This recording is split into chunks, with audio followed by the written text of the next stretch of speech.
Hello, welcome to this episode of Escaping the Echo Chamber. I'm your host, Aaron Comey. If you've been following the channel for a while, you've been noticing some changes, and I have a lot more changes in store. I know you're really going to be excited about them. I'm excited about these changes coming, and I've enjoyed just updating and upgrading the content and the quality of the content and the quality of the channel. So far, it's been fun, and I have a lot more fun upgrades in store for you. So I'm really looking forward to unveiling these in the next couple of weeks, months. You're really going to enjoy them, and I look forward to bringing them to you. And of course, feel free to put in the comments if something you'd like to see, if there's something you'd like to see me do different, if there's something you'd like to see me cover, let me know. Look forward to hearing from you. One thing you may have noticed if you've been following the channel for a while is you've noticed that there's some content missing. There was a time when I wasn't uploading content. Technical difficulties. I was running into problems with software. Clearly, I've got those problems addressed.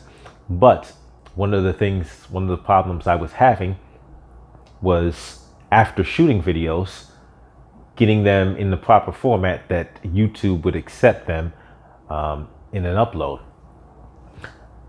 As I'm going back, I'm finding that some of the videos that I've shot already in the past, but were never able to upload, are still there. I haven't gotten rid of everything. So one of the things I'm going to be doing, and I've already started doing with this video, is replaying flashback episodes, previously unreleased episodes. So that's what this episode is. It's an episode that I had previously taped, never released, and am now releasing for your viewing pleasure. So sit back, relax, and enjoy this episode. Is Justin Amash a Democrat? So in this episode of Escaping the Echo Chamber, I want to talk about Justin Amash. He's big in the news right now. In fact, yesterday he just did a town hall in his home state, and one of the things they talked about is he received a standing ovation. Several standing ovations. I know I saw one. I definitely saw one. I don't know if there were others because I was watching bits and pieces of it. But I did see a good amount of it, and I got to see him respond to questions, praise, attacks. Some people don't like the position that he's taking, don't like where he's positioning himself in relation to Donald Trump.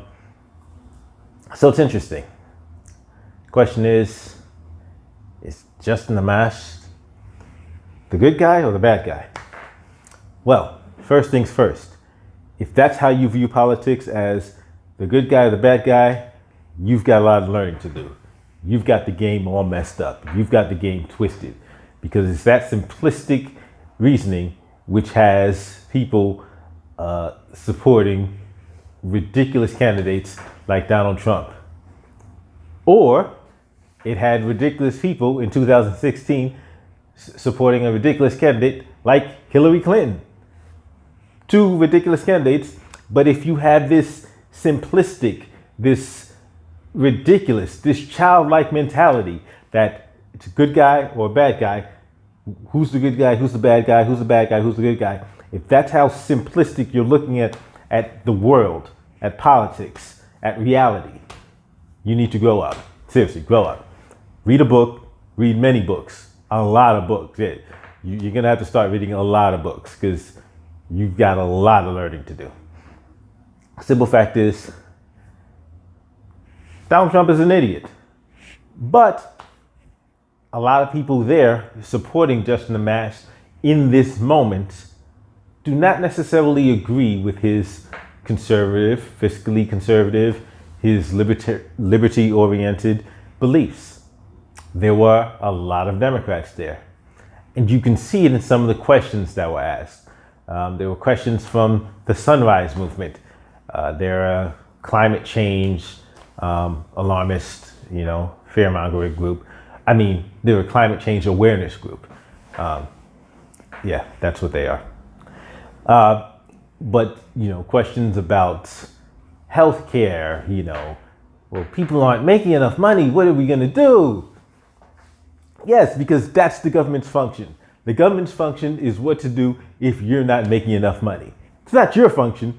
It's not your job to say, wait a minute, I'm not getting paid enough. Maybe I should do something about that. It's the government's job. But okay, I digress. This is supposed to be about Justin Amash. I've already gotten sidetracked. Justin Amash versus Donald Trump versus Justin Amash. But what's really interesting is that people are just dividing into camps. If they hate Trump, Justin Amash has just become their hero. They don't give a damn about liberty. They don't give a damn about fiscal conservatism. They don't give a damn about limited government. But this guy is standing up to Trump. This guy is calling for Trump's impeachment. Yes, this guy is a hero. Until this blows over and now suddenly, wait a minute, this guy doesn't want the federal government to support massive entitlement programs. This guy is evil. Boo, hiss, hiss. That's what's inevitably coming.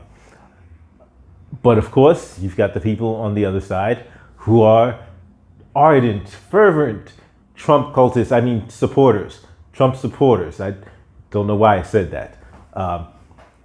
So they're Trump supporters, and they are just so up in arms because this guy's a fake Republican and he's turned into a Democrat. And wait, has he? Are the positions he's taking Democratic positions? Donald Trump, Justin Amash. Donald Trump. Wait, wasn't Donald Trump an actual Democrat for like 70 years or something? Okay, let's say 50, 18, at least 50 years. Like, didn't Donald Trump actually donate money? Didn't Donald Trump donate money to Hillary Clinton? But you're calling Justin Amash the Democrat? Do you do any research, people? Wake up. But this is where we're at. We're at a ridiculous point in politics where people have just fallen into tribalism. Just these tribes of teams, the simplistic game of good guy, bad guy, the guy in black, the guy in white. It's just that simple. It's just that ridiculous. It's just that foolish. But that's where we're at. So I actually wanted to talk about some of the things that were said in this town hall. So there's two women in particular. Actually, there's at least a third person I could actually reference to. But so there's three people came out in support of Trump that specifically are staying out of my mind right now. There was one woman in a MAGA hat.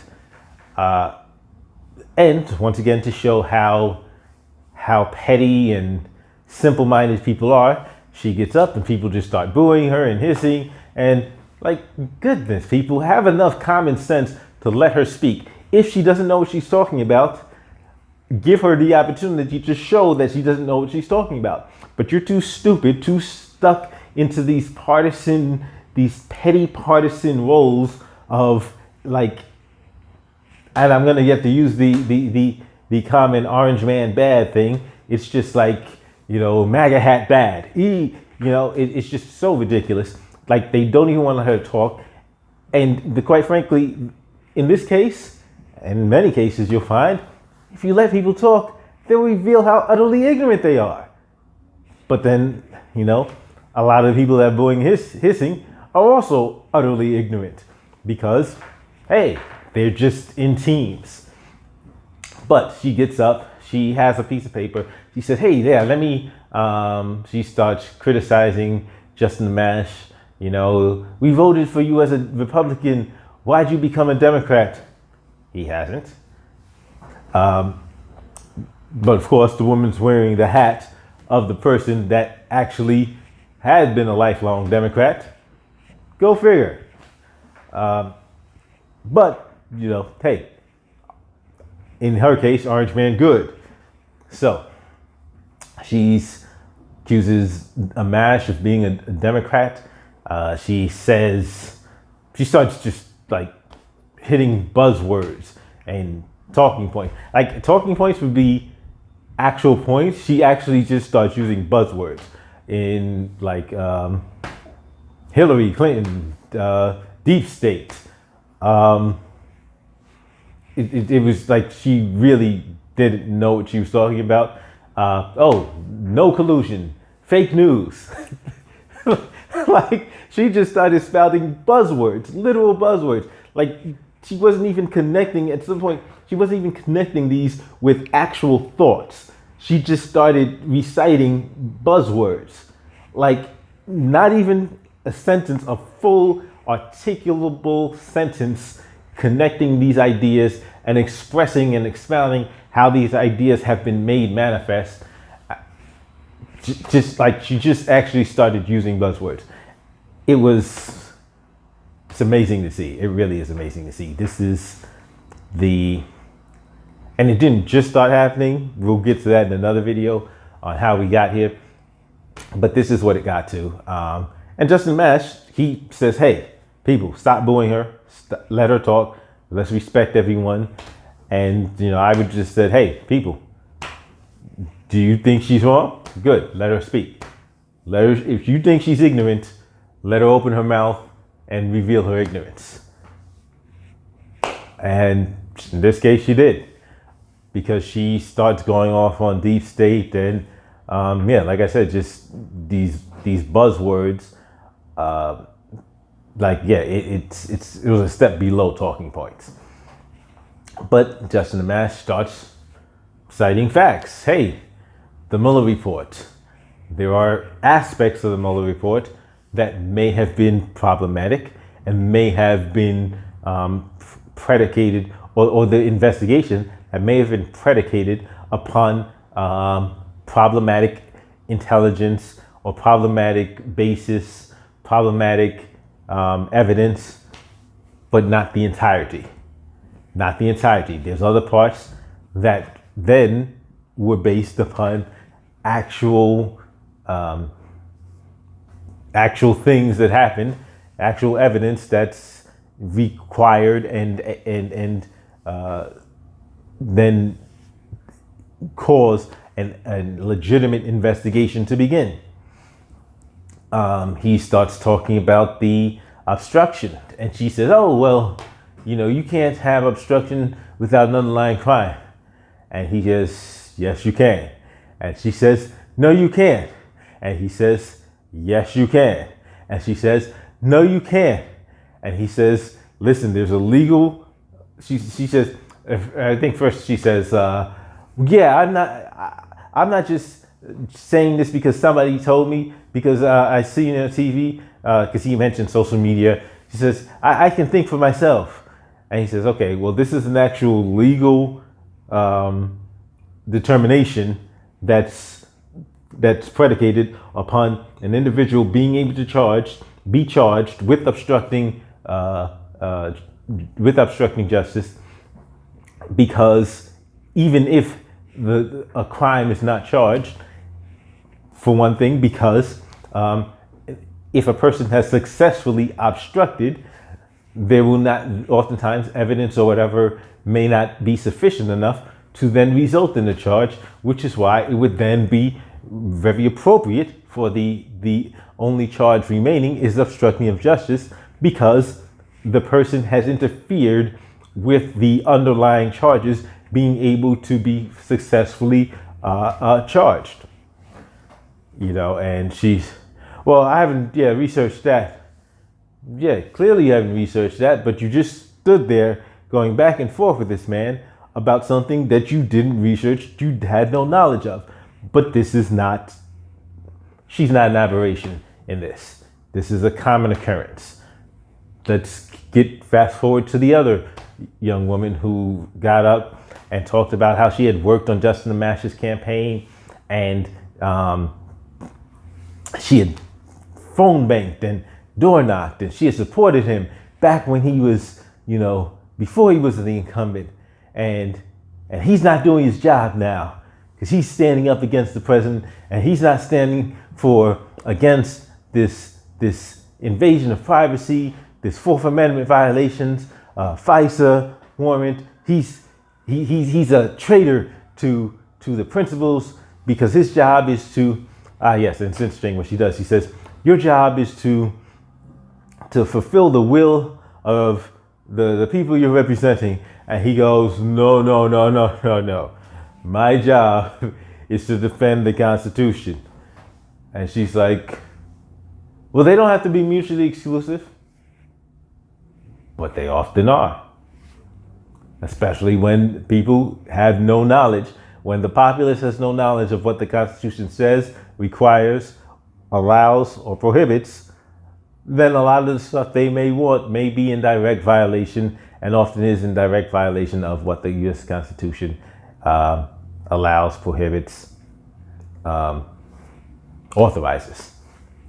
But he then proceeded to talk about FISA 702, how it was the recertification of it came up, and he was fighting it, and there was a lot of people standing against him, a lot of Republicans standing against him. And what he did was he says, okay, I've got an amendment, and this amendment is going to drastically limit and the ability of the government to take everybody's information and warrant lists, these warrant lists, wiretaps, and everything. And he put this amendment out, and the White House, they issued a statement that no, his amendment must be fought against, his amendment must be shot down, his amendment must not receive any support, or else the White House is going to take steps against people supporting his amendment. And then he says, and so FISA 702 became law, and guess who signed it into law? Your president. So once again, another person who is, never mind the facts. I'm Team Trump. And because I'm Team Trump, I'm just going to support him. I don't know what he's about. I claim to care about the Constitution, despite the fact that Trump has Trump has no knowledge of the Constitution, and that he demonstrates that repeatedly over and over again. He has no interest in defending the Constitution, in protecting the Constitution, in advocating, or even being limited by the Constitution. None whatsoever. But, like I said, in this day and age, facts mean nothing, and people are just towing the party lines. They have teams. You're on Team Trump.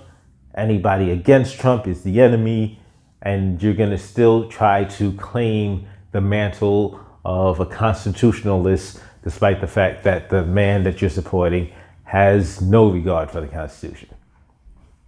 But then there was also a gentleman who talked about how Trump had done so much for blacks, and he didn't give any details. So it was like just it's almost as if people have been given scripts to say, and maybe they weren't giving complete scripts because there's a whole bunch of stuff missing. Like this is the summary of the script, and they didn't actually have any the rest of the script. Maybe they just read the summary and didn't even come out to say, okay, well, what has he done? Because they'll say, oh, good, jobs. Really? That's it? An opportunity to make some business owner wealthy? That helps me. Okay. Awesome. Yeah, you don't know what you're talking about. But hey, that's where we're at. because I'm trying to even remember how Justin Amash responded to that. I think he like asked like, well, what are you talking about? I think he was kind of as befuddled as I was, like, well, he said, yeah, well, there's a lot of minorities that will disagree with you, that Trump is some hero for the black community. There's a lot of people in this room who aren't minorities who also disagree with you. So he's like, I don't know specifically what I think that's kind of where the angle he was saying. He didn't quite know what the dude was saying, but hey, neither did the dude, because that's where we're at. We're at so many people are just waving their pom-poms for whatever team they're supporting with no facts, no evidence, and no knowledge whatsoever. Go team! But this is where we're at, and this is why it's ridiculous. But make no mistake about it. The people that are supporting Justin Amash in this moment, many of the people, of course, there's libertarians who like Justin Amash before, like him today, will like him tomorrow. There's libertarians who want him to run for the LP nomination. And quite frankly, here's my thoughts on that. Brief thought on that. Remember, even if Justin Amash chooses to run for Congress, he doesn't necessarily have to run for Congress as a Republican. Just because he's not running for president doesn't mean he can't run as a libertarian for Congress in his race. Because the Republicans have already indicated they will be sending a primary challenger after him for the Republican nomination. So maybe he will win that nomination. Maybe he will lose it. Maybe he will choose to say, y'all can choose your candidate. I will run for Congress as a libertarian. Maybe. I don't know that he will.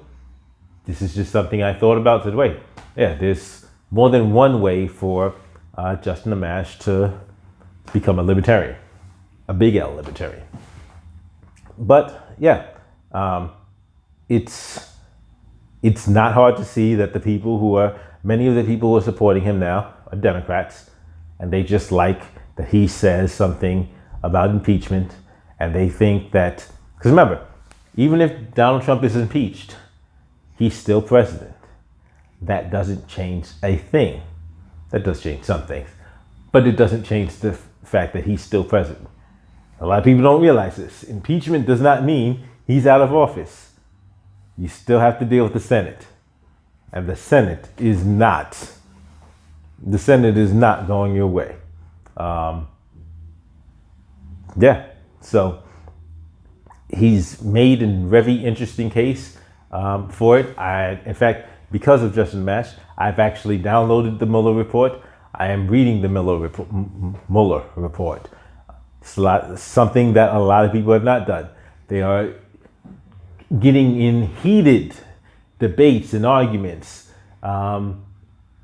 just making the most definitive and strident statements that are based upon not even spending any time at all doing any research.